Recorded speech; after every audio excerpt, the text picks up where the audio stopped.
Good afternoon, everyone. I'm delighted to have this opportunity to have this conversation with Chairman of SIDBI.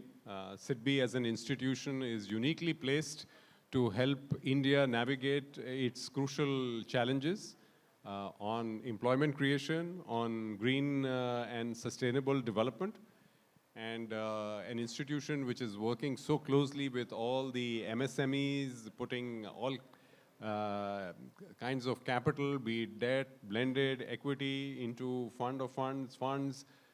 No better than Chairman Sir to throw some light on how we can work together with SIDBI, both as entrepreneurs and as LPs and GPs who are seeking capital from SIDBI.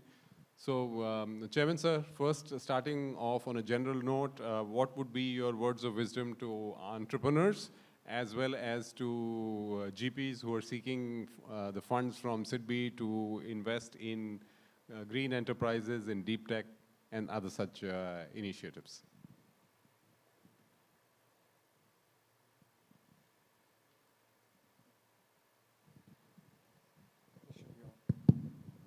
Yeah, thanks, Mr. Bali. First of all, my apologies, sincere apologies to the previous panel. Okay, so I didn't mean it was so. I was given that everything's dot on time, so I accordingly scheduled my follow-on meetings, and my sincere apologies for that, because I have to catch up. And actually, I asked Rajat to spare me and let this panel continue, but somehow they insisted that I should continue. Second, I think post-lunch session always appear to be challenging for the organizers, and I can see that effect very well here. I'm not sure the discussion would be meaning for home and all, but at the same time, me and you, Mr. Bali, we can always talk about, and then later on people can take advantage of that. So SIDBI has been in this fund of fund business for more than 25 years. We have been doing it for long. We have been operating some funds, investing into various funds out of our own money. And then we also got some RBI funding long back, and then we invested that in funds. So this kind of, what we can say, we had that kind of experience, and then FFS came in 2016. 2016 to 2025, almost now 9.5 years journey. And this journey has been wonderful, because your question has two parts. What are the takeaways for the new GPs coming? And I can tell that about 160 AIFs have been supported under FFS 1.0, and roughly 1,300 startups have been covered under that. And out of 160 AIFs, roughly, I think 56 or so are first-time managers, first-time fund managers. So I think somebody can easily take heart out of this. This is not only for the experienced people who have got some end-to-end experience. This is also for people who are going to manage a fund for the first time. So this is one particular thing I would like to say. And when we started in 2016, it was what? I think there were only a few AIFs which you could count on fingers. And now in today's world, you have more than 1,000 registered with SEBI. And actually 160 which have been assisted by SIDBI in this period, total number of AIFs was less than that number even at that time. It was around 110, 120 AIFs at that particular point of time. So when we talk of what has happened, what's the advice to the GPs here, is they can take a lot of heart from these first-time fund managers. And we just did a quick dipstick study, and then what we found in that, out of the 15 top AIFs assisted under the portfolio, 9 are from first-time fund managers. So they're outpacing, they are doing far better than those experienced fund managers here. So somebody can take a lot of heart out of that, but at the same time, the expectations, if the question is about the expectations of SIDBI from fund managers, it's about do we have a clear investment hypothesis, have a clear advisory board or role in that, have a good team with the experience in all facets of the investment process. And of course, we want somebody to be having some good level of governance. And what do I mean by governance here is something when they are disclosing, not to hide information, not to keep things under the wrap, because in the due diligence process we come to know, and once we come to know, the cycle will get longer. You won't get the money then easily if we encounter certain things. So be transparent as much as possible. It's domestic capital, it's slightly now replacing foreign capital in India. So that's the expectation broadly from the from the fund managers, the GPs. With regard to startups, I think it has been a great going more than me.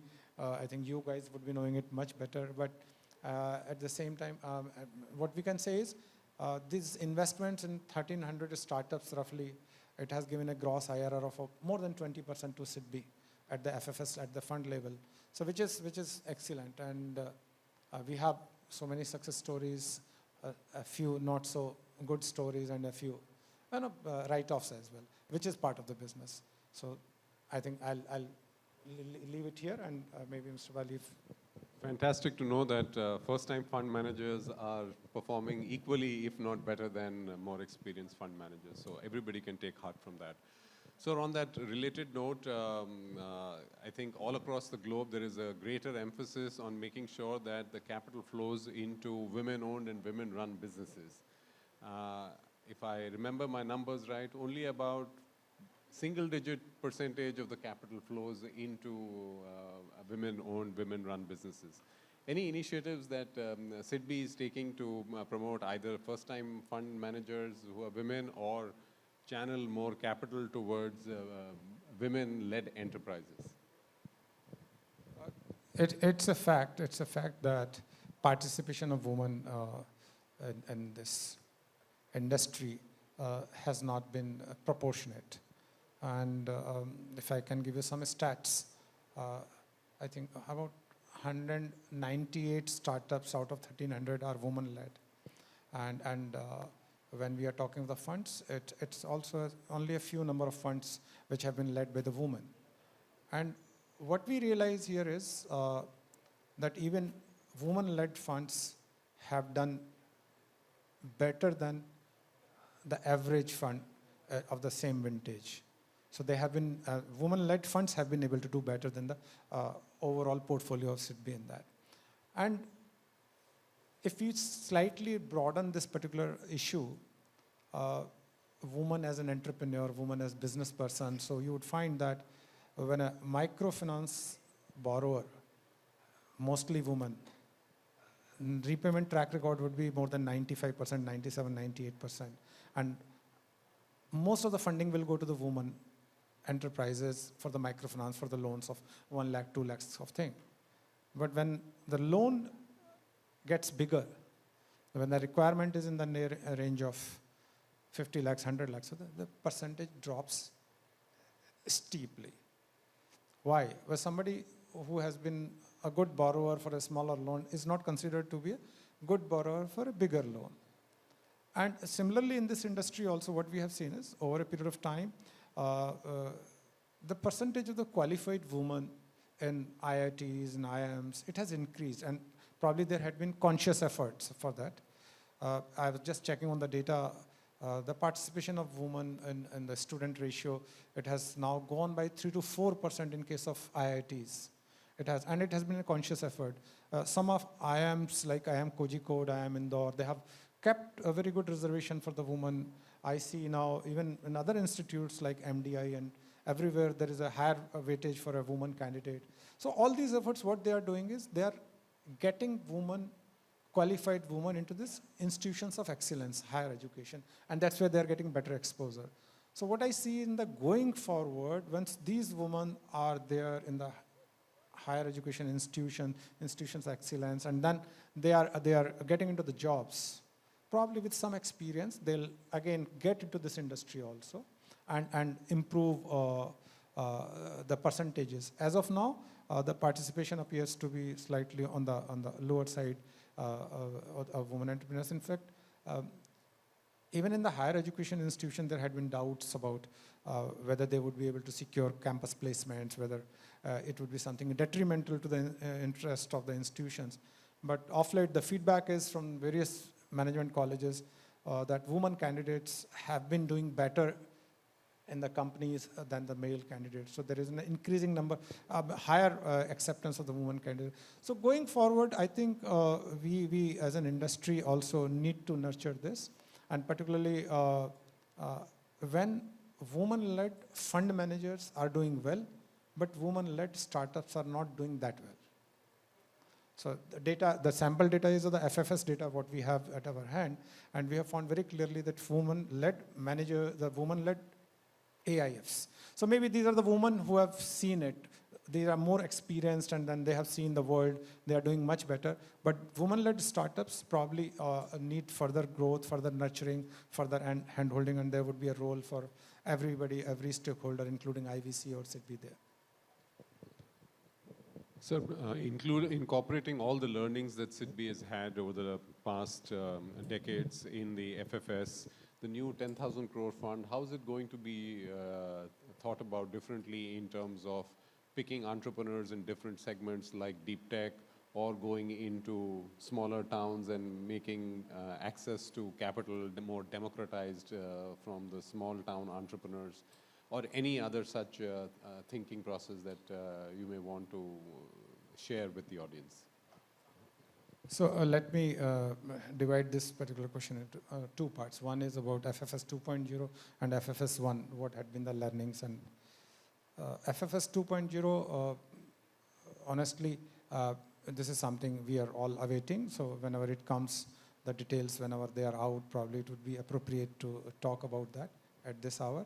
But coming from FFS 1.0, what we have found, there were certain things which we noticed over a period of time. And what we found is most of the startups, AIFs, are coming from the big towns only. And that's a fact, everybody knows it. So how do we go to the smaller cities? That had been a challenge. And for going to the smaller cities, we started reaching out to smaller centers. And we have been doing camps in partnership with DPIIT and some AIFs, IVC also. So we have done about 50, 60 such camps over a period of last few years, including some 20 such camps in the last 2 years. And that's where we talk to the fraternity and then go to the smaller cities.